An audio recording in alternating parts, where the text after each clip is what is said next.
Hi, it's Fias Tarot. Hello, collective. So, this is your end of the month love reading. Okay, so, yeah, syempre, before tayo mag-start, kung hindi ka pa nakakapag-subscribe, please do subscribe and hit the notification bell para lagi po tayo maging updated sa mga mangyayari pa lang. Okay, and yes, don't forget na mag-follow sa atin pong FB page. And kung may tanong po pagdating sa private reading, you can message me sa akin pong FB page for more info. Okay, so that is Fias Tarot din, no? So, yeah, pareho lang po yung ating name sa YT and sa FB, okay? And, yeah, kung gusto nyo po na mag-try, na magpa-reading sa akin pong friend, so message nyo lang po siya, no? And, yeah, don't forget na mag-follow na rin sa kanya pong FB page. Ito po yun ha, yung kanyang FB page, okay? So, and regarding this, sa ating all-in-one Evil Eye bracelet, yeah, this is always available. Just message me. Okay, sa akin pong FB page, no? So, ito po ay si all-in-one Evil Eye. Sa kaperahan, sa protection, sa health, sa love, at sa healing. Okay? And yeah, meron tayong initial. So, initial ng inyong name ang ilalagay natin. Okay, so, so let's start. Collectives. Okay. So, ano bang meron para sa mga collectives? Anong meron? Collectives. No zodiac sign needed. Okay? Tandaan nyo yun. Kapag collectives, walang zodiac. Okay, so ano bang meron for you? Elusive, dishonesty, deception, and trickery. Oh. Okay. What else? Gusto ko pa kumuha ng isa. Anong meron? Ano tong elusive na ito? Naku po. Dapat hindi na ako bumunot. Kainaman nga naman. Masyadong sensitive itong mga ganitong ganitong energy. So, nandito si Curse. Okay? So, nandito pa yung isa, si Trickery. No? Hex, Witchcraft, Negative Mind.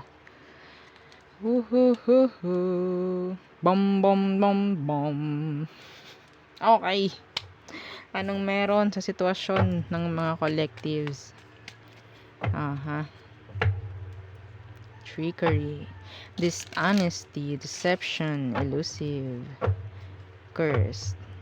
Some of you iniisip na baka kayo ay naka-cursed, baka kayo ay ginagamitan ng kung ano, at dahil hindi nyo maalis sa isip, si person, mga ganyan. No? Hindi mo marirealize yon kung talagang ginagawan ka. Isa yon. Oo, hindi mo maiisip na ginagawan ka. Ha? Ganun yun. Yun sa mga legit. Okay? Isa yun. Okay. So, ano bang meron? Situation. The Page of Chalices, Death. Sabihin natin kaya ganyan, ginugusto mo pa rin kumunik. Like, kung ano na naiisip mo. Yan. Trickery, ikaw na mismo Sabihin natin, ikaw na mismo lumuloko sa sarili mo. Pagdating sa sitwasyon nyo, kung anong meron. May nag-end. And yeah, pwedeng ikaw tong gusto mo pa rin na makausap yung person. Ha? Okay? Gulong-gulo ka, ganyan. Pero nandun yung, pero ayoko na. Mga ganyan. Alam mo bakit? Alam mo yung sitwasyon mo na minsan gusto mo pero minsan ayaw mo na. Alam mo kung bakit ganon? Ha? Logic lang. Gumagana si isip at si puso mo. Okay? Kaya nagkakaroon ng dalawang desisyon. Panindigan mo yung isa. Kung anong tama. Okay? So, yun po. Dito po natatapos ang ating reading. Okay. Tinapos agad. Well, totoo yun. Kaya ka nagkakaroon ng confusion just because gumagana nga. yung utak at yung puso ng sabay. Isa lang pagganahin mo dyan, wala kang confusion. Real talk. Okay. So, tingnan natin, ano ba talaga? Ano bang meron sa person na to? The Chariot in reverse, the Three of Swords in reverse.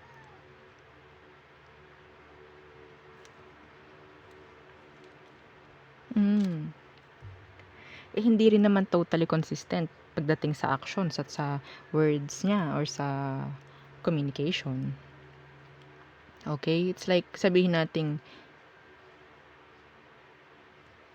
itong taong to gumawa ng action before pero hindi naging consistent. Pwedeng nakipag-ayos sa'yo pero hindi naging consistent. Like, para siyang nawala na naman. Okay? So, ikaw to parang naghahabol.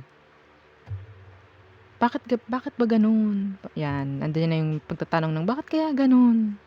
Dapat kasi ayoko may pagbalik pa kasi. Tas kapag sobrang tagal na hindi gumagawa ng action tong taong to, hala, baka na ano na ako, baka may ginawa lang siya sa'kin, that's why ganito ko. Real talk. Oo. Amin! Walang aamin. Wala. 'Di ba? Oo. Okay. So, emosyon ng taong 'to sa'yo. Tingnan natin. Okay, iba sa inyo kasi itong person mo na ito is sabihin nating mas okay siya ngayong hindi siya gumagawa ng action pagdating sa'yo. Pero ikaw, confused ka. Ano emosyon niya towards you? Ten of Chalices, Knight of Swords. Oh my God. Oh my goodness. Pasensya na po ha sa mga nadaan-daan na So, emosyon ng taong ito, merong Three of Swords kanina.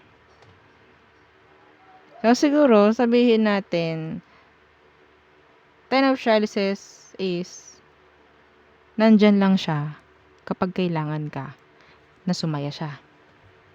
So, every time na nagiging okay na siya, goodbye ka. Like that. So, yung energy mo, parang naghahabol. No, ialis mo sa mindset mo na, baka na-curse ako. You're wanting, you're longing, that's why. There's no curse here. No. Gawa-gawa mo lang yan. Guni-guni mo lang. Yes, guni-guni mo lang. No, walang ganyan. So, masyado ka lang pinagsisinungalingan ng taong to kaya naghahanap ka. Real talk. Okay. So, tingnan natin. Ano ba ang meron? Ano ang meron pagdating sa next action niya? The Hierophant in reverse. So, hindi naman totally gusto nito makipagrelasyon sa iyo Kaya ganyan. Commitment phobe. Non-committal. Okay? Yeah, and the Queen of Wands. Pwedeng hindi lang din ikaw ang kausap nito. Marami pa kayo. And hindi mo yun alam. Some of you, hindi mo alam. Okay? In time, malalaman mo rin. Yeah, malalaman mo rin. Yung sa mga hindi alam na may someone to, may mga kinakausap, malalaman mo rin. Anong advice sa'yo, collectives? Anong advice for you? Page of Wands, the Lovers in reverse. Sampal to and the world. Sampal this. Ano to? Enough with the bullshit na iniisip nyo. Likers. Kayo lang ang gumagawa sa isip nyo nan. Okay? Hala, baka na-curse na, baka niritualan na ako. Hindi mo malalaman sa sarili mo yun. Kapag legit, no. Mm. Okay?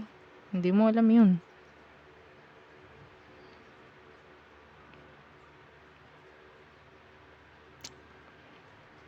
So, advice. The Page of Wands. Bigyan mo ng bagong panimula yung sarili mo. Bigyan mo ng bagong panimula. Kung kaya mong umalis sa ganito na sitwasyon, kung kaya mong bigyan ng peace of mind yung sarili mo, bigyan mo. Umaasa ka lang kasi sa ganito eh. Okay? The Emperor in reverse. So, pwedeng namamanipulate ka lang ng taong to. Nagpapamanipulate ka naman. Abay, nakakaawa kapag ganun. Sila na nga happy eh, sa ginagawa nila. Masaya pa nga eh, 'di ba? Masaya pa siya. Ikaw na iniwan, ikaw pa yung kawawa, ikaw pa yung mas lalong parang down na down. Dapat hindi. Pakita mo sa mga yan, no? Sa mga nangiiwan na ganyan. No? Oo, kasi wala na nga, namamanipulate ka pa. Namamanipulate ka in a way na babalik siya every time na gusto.